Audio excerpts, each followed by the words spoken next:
देखें जी व्यूअर्स, आज हमने बहुत ही मज़ेदार और लाजवाब मटन कढ़ाई बनाई है। ये कढ़ाई इतनी टेस्टी बनती है कि बट कढ़ाई, शनवारी कढ़ाई, चरसी कढ़ाई, हर तरह की कढ़ाई की ये छुट्टी करा देगी। और मेरी हर रेसिपी की तरह ये बनाने में बहुत ही आसान और जायके में बहुत ही लाजवाब है।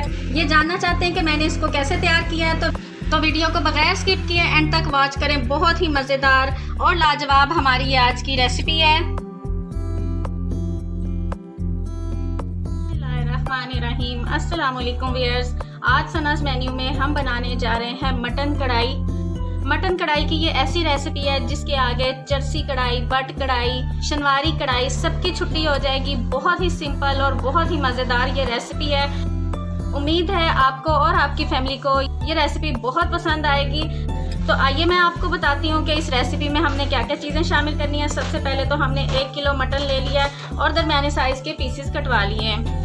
1 प्याली दही है हमारे पास, 2 टीस्पून भर के लहसुन अदरक का पेस्ट है, 2 दरमियाने साइज़ के प्याज हैं, बहुत ज़्यादा हमने प्याज नहीं शामिल करने, और 3 दरमियाने साइज़ के टमाटर हैं। इनको हमने बस ऐसे 2-2 टुकड़ों में काट लिया है।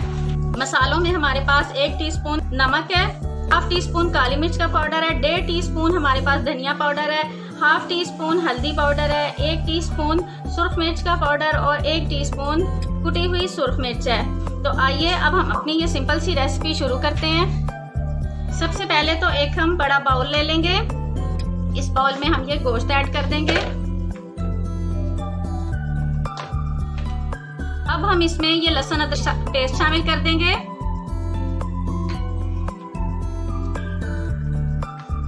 सिर्फ 1 टेबलस्पून के बराबर हम इसमें लेमन जूस या फिर सिरके का ऐड करेंगे। ज़्यादा आपने सिरका या लेमन जूस नहीं इसमें ऐड करना। अब हम इसमें ये दही शामिल करेंगे। दही हम पूरा नहीं डालेंगे, आधा डालेंगे और आधा हम बचा लेंगे, क्योंकि शुरू में ही हम सारा दही डाल देंगे तो हमारे गोश्त को गलने में थोड़ी मुश्किल हो जाएगी, इसलिए आधा दही हम गोश्त गलने के बाद शामिल करेंगे। साथ ही ये सारे मसाले हम ऐड कर देंगे और अच्छी तरह से हम इन मसालों को मिक्स कर लेंगे।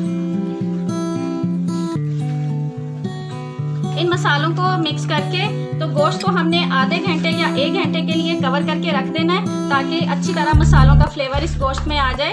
आप देख सकते हैं दही मैंने अभी सारा इसमें ऐड नहीं किया है। इसे अब हम कवर करके रख देते हैं और फिर हम मिलते हैं 1 घंटे के बाद। ये मैंने प्रेशर कुकर चूल्हे पे रख दिया और इसमें मैंने आधी प्याली ऑयल की डाल ली है। अब ये जो मैंने 2 दरमियाने साइज के प्याज काटे हुए थे ये इसमें डाल देंगे।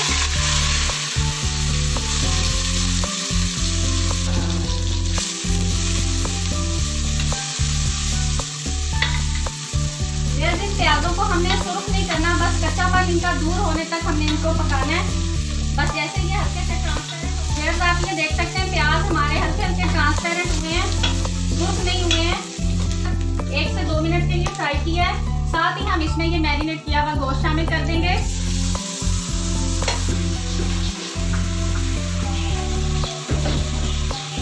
और इसको हल्का सा मिक्स करेंगे।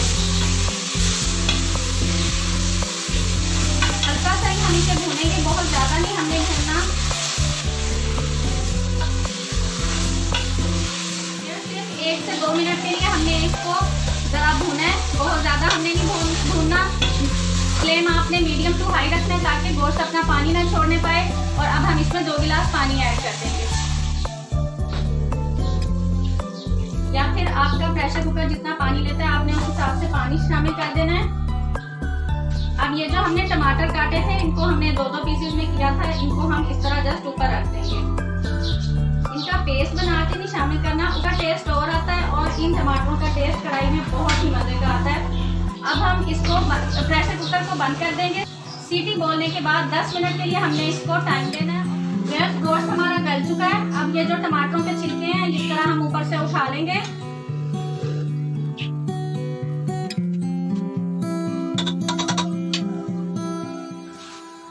अभी आप देख सकते हैं इसमें पानी है। अब हम इस गोश्त को एक कढ़ाई में शिफ्ट कर देंगे और इसका पानी ड्राई कर लेंगे। ये देखें जी व्यूअर्स, हमने कढ़ाई में गोश्त को शिफ्ट कर लिया और इसका पानी ड्राई होना शुरू हो गया है।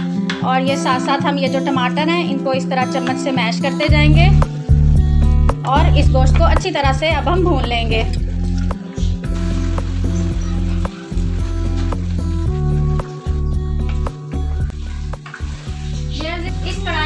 सारा आपकी भुनाई पे डिपेंड करता है। जितना अच्छा और जितने खुले बर्तन में आप इसकी भुनाई करेंगे, इसका टेस्ट उतना ही अच्छा बनेगा।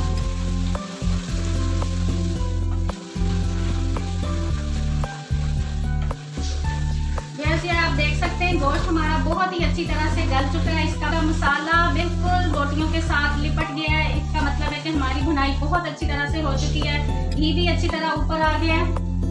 इस स्टेज पे अब ये जो हमने बाकी का आधी प्याली दही रखा हुआ था, ये हम इसमें थोड़ा थोड़ा करके शामिल करेंगे। एकदम शामिल नहीं करना, थोड़ा थोड़ा करके हम ये शामिल करेंगे और साथ साथ इसको मजीद भूनते रहेंगे।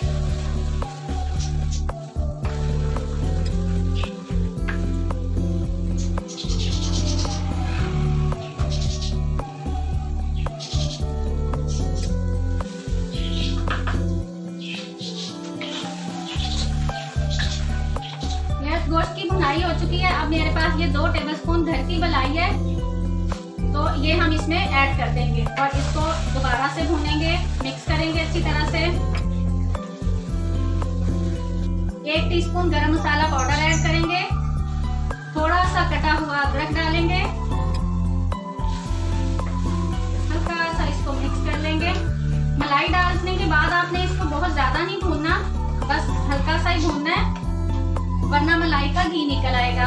अब हम इसमें आधा गिलास पानी का ऐड करेंगे, क्योंकि गोश्त को हमने 90% गलाया था ताकि इसकी हम भुनाई इजीली कर सकें और ये भुनाई के दौरान टूटे ना। तो अब हम इसको 10 मिनट के लिए कवर करके रख देते हैं और 10 मिनट बाद फिर हम इसको डिश आउट करेंगे। 10 मिनट हो गए हैं। आइए अब हम अपनी कढ़ाई को चेक करते हैं।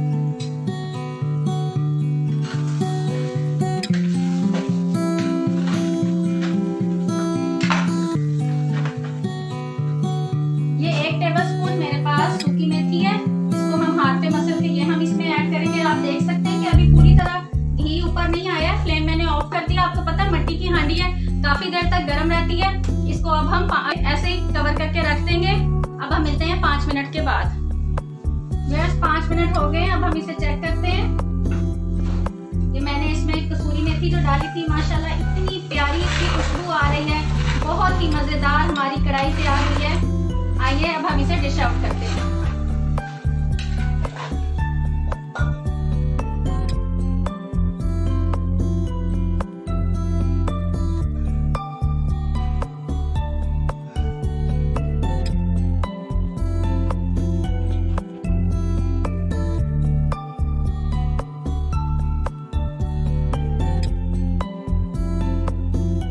हमारी मजेदार सी कढ़ाई तैयार है, बहुत ही मज़ेदार और खुशबूदार ये तैयार हुई है। मेरी ये रेसिपी ज़रूर ट्राई कीजिएगा।